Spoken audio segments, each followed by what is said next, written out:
Yes, students. Today I am going to start with the summary or introduction of the chapter, The Browning Version. It is written by Terence Rattigan. ये किसने लिखा है? Terence Rattigan is the author of the chapter, and the name of the chapter is The Browning Version. एक Browning version एक बहुत बड़ा play है, बहुत बड़ी book है. उसका ये एक excerpt है, एक छोटा सा part है. Excerpt means एक छोटा सा पार्ट है जो यहाँ पर आप जैसे स्टूडेंट्स को +1 के स्टूडेंट्स के लिए स्टार्ट किया गया है, चैप्टर दिखाया गया है ताकि आपको कुछ सीखने के लिए मिले.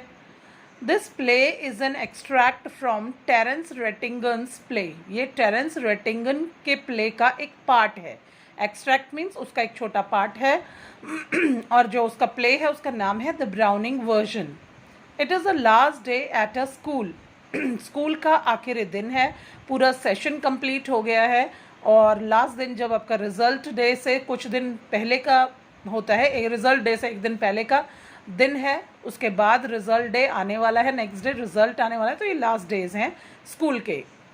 While all other students have left after school time. School time के बाद, सब छुट्टी होने के बाद सब बच्चे अपने अपने घर चले गए हैं. Taplow has to stay behind.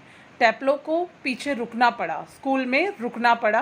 He has been given extra work to do because he had been ill for a day during the week and miss the class. Taplow जो स्टूडेंट है हैज़ टू स्टे बिहाइंड, उसे school में रुकना पड़ा.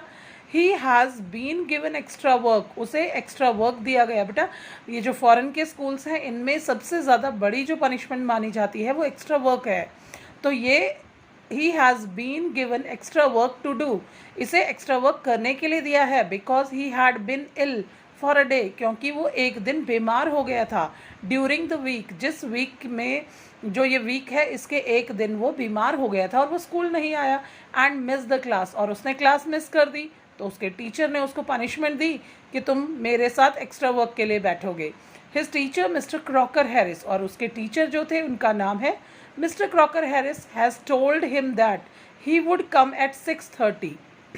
उसके teacher Mr Crocker Harris ने कहा कि मैं स्कूल में 6:30 पर आऊँगा. And see the work done by him, और मैं ये देखूँगा कि उसके द्वारा, टैप्लो के द्वारा वर्क किया गया है या नहीं. It is already 6:40. 6:30 पे आने की बात कही थी और अब वहाँ पर 6:40 हो गए हैं. And Mr Crocker Harris hasn't come yet, और मिस्टर क्रॉकर हैरिस अभी तक क्लास अटेंड करने बच्चे के साथ नहीं आए हैं. Another teacher named Frank comes there. School में ही एक टीचर रुके हुए थे जिसका नाम फ्रैंक था. ये यंग जनरेशन, यंग टीचर थे. फ्रैंक उसके पास आते हैं, उस टैप्लो बच्चे के पास. He sees Taplow waiting for Mr Crocker Harris.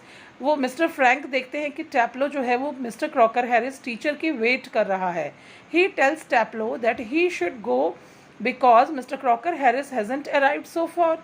तो वो मिस्टर फ्रैंक जो हैं वो टैप्लो से कहते हैं कि तुम अब घर चले जाओ, क्योंकि मिस्टर क्रॉकर हैरिस तो टाइम पर नहीं आए, तो अब आप चले जाओ, क्योंकि आपको जिस टाइम पे बोला था उस टाइम पे वो नहीं आए.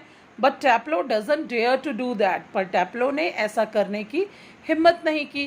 Frank feels jealous to see that students hold Mr Crocker Harris in such a fear. Frank feels jealous, Frank को बहुत जलन होती है. टू सी दैट, यह देखकर कि student hold Mr Crocker Harris in such fear, कि बच्चे सब उससे डरते हैं. फ्रैंक टीचर को इस बात की जेलसी है कि मिस्टर क्रॉकर हैरिस से सब टीचर डरते हैं, उनको ओबे करते हैं. He encourages Taplow to make fun of Mr Crocker Harris. वो टैप्लो को एनकरेज करते हैं कि तुम उनकी नकल करके दिखाओ, उनकी आवाज़ निकाल के बताओ, किस तरह से वो करते हैं, किस तरह से बोलते हैं, वो बोलकर दिखाइए. इन द मीन टाइम, इसी दौरान Mr Crocker Harris comes there. वहाँ पर मिस्टर क्रॉकर हैरिस आ जाते हैं.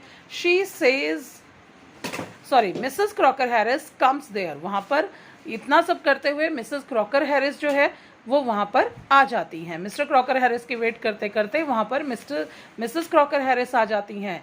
इन द मीन टाइम, इसी दौरान Mrs Crocker Harris comes there. तभी मिसेस क्रॉकर हैरिस अंदर आ जाती हैं. She says that her husband has gone somewhere फिर वो बच्चे को कहती है कि मेरे हस्बैंड कहीं गए हैं, it would take him quite some time, ये उन्हें कुछ समय लग जाएगा, टू कम बैक, वापस आने के लिए. She asked Taplow to go and play until Mr Crocker Harris comes. वो कहती है कि टैप्लो तुम थोड़ी देर के लिए जाओ, जब तक मिस्टर क्रॉकर हैरिस वापस नहीं आ जाते, तुम थोड़ी देर घूम आओ, खेल आओ. Still Taplow is afraid to go. Taplow को फिर भी बहुत डर लगता है, नहीं मैम मैं नहीं जाऊंगा, सर आ जाएंगे.